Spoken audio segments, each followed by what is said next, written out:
hook it into Engine B.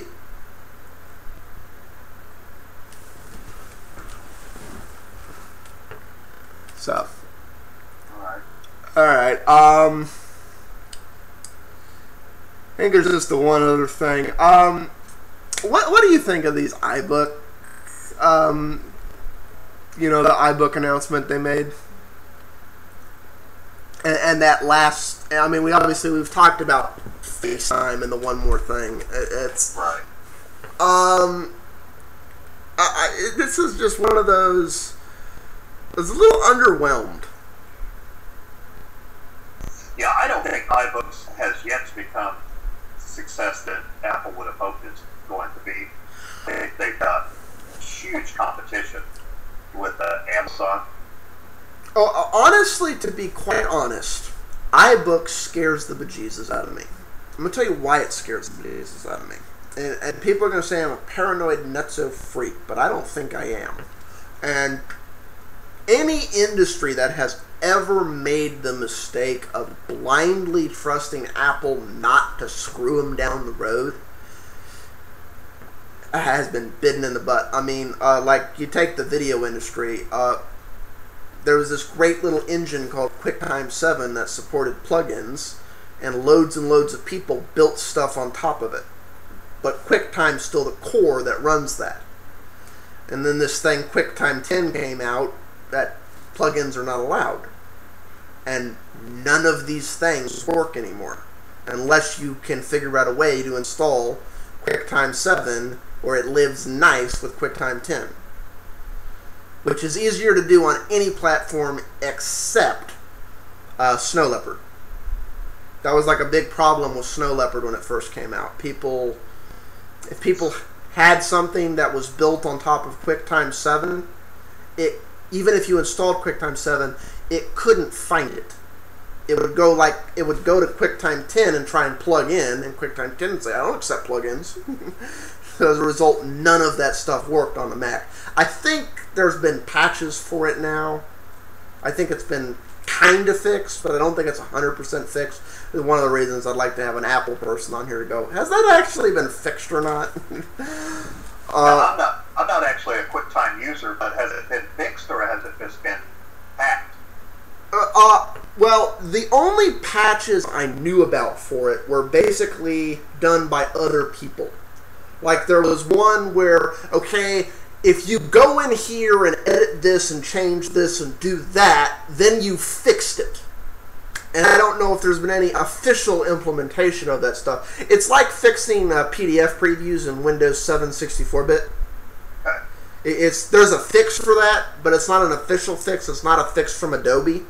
Okay. It's a fix from a little group of people who's like, this is a problem, goddammit. So it's one of those things. And I just don't know on that. As a result, that whole industry and all the people who built their software on top of QuickTime are in the process of redesigning their software to need QuickTime in no way, shape, or form. They've realized their mistake for being entirely dependent on Apple. They're like, not going to do it. We're phasing them out. They're getting it fixed. They can't do this overnight for obvious reasons, but they're like, we're not making this mistake again type thing. I'm really afraid of the iBook things and the other things because if you look at Apple's game plan as of late, I almost think they want to be that core on which the education information system is built on. Like, they want textbooks and supplemental material for textbooks and not speeches. What's the word I'm looking for? Where a teacher gives up and gives a presentation, seminars and things like that, to all be. Say it again. I said like a lecture. Like a lecture, yeah. It's like, and there's a lot of colleges that are doing that. Like, they're putting their lectures on iTunes and yada yada and so forth. And I think that is Apple's game plan here. That they want to be this hub on which the I and E education system we're all going to. I mean, a lot of people don't realize this, but a lot of a lot of grade schools and kids don't have textbooks anymore. Right. It's like they get their iBook, and I know schools where like all the curriculum's on iTunes, which means they have to be in a Mac compatible or an Apple compatible household, or their kids can't do their homework. And I just, I mean, they still have the physical textbook for the kid. Like, I know this was an issue with some of my cousins. They only had one computer. They had 5 kids. Or was this the family with 3? I get my cousins mixed up. But they had more than one kid. They're doing the same work. They need the same book. It's like they didn't want everyone to be up all night, so they said, we need actual books so they can do their work. But it's not unforeseeable that a few years or 10 years down the road, there won't be the physical book.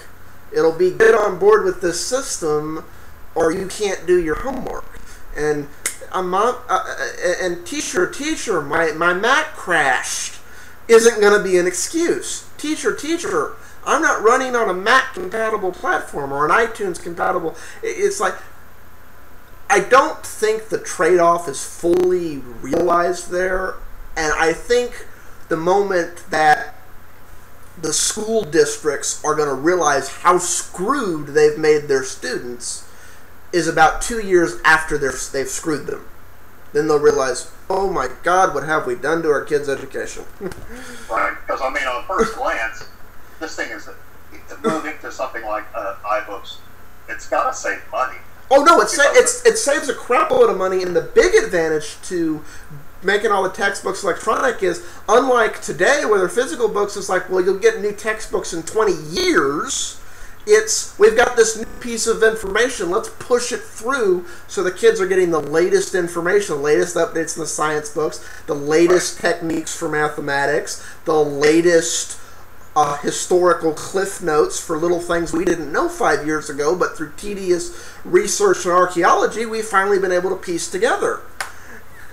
There's a tremendous benefit to that. The thing is, it needs to be universally accessible and completely platform neutral. I still have a big problem in that, for the most part, the schools teach Windows.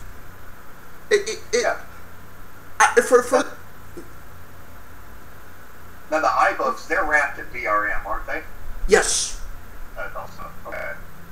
Well, some of them are, some of them aren't. That's not 100% true, but a lot of them are.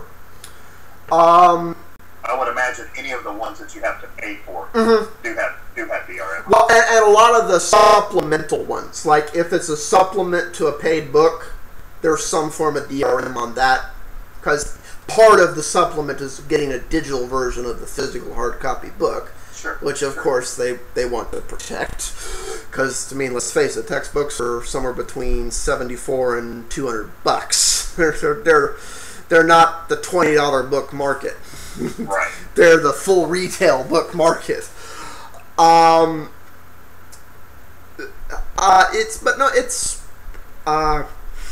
may have to stop here because we're coming up on time, but it's always pissed me that the schools primarily teach Windows. I work as an independent contractor, and every so often I get enough work dumped in my lap that for me to do it myself, it's not that I don't know how to do it, but for me to do it myself would require me to work a 400-hour week. For those of you who can do math, you realize that's physically impossible. So obviously I need to hire assistants for that project. Every time.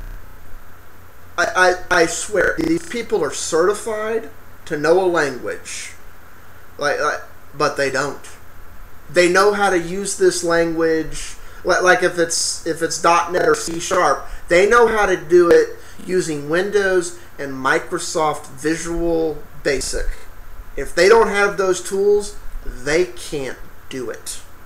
And that's because Microsoft went to the school and gave them Windows and gave them Visual Basic. They didn't pay for it, they're just giving it. So as a result, that's what the textbook's written to teach how to use. That's just something, rather than teaching the actual language. And I want to hear your response on this, but we're up on time, so we gotta wait a second.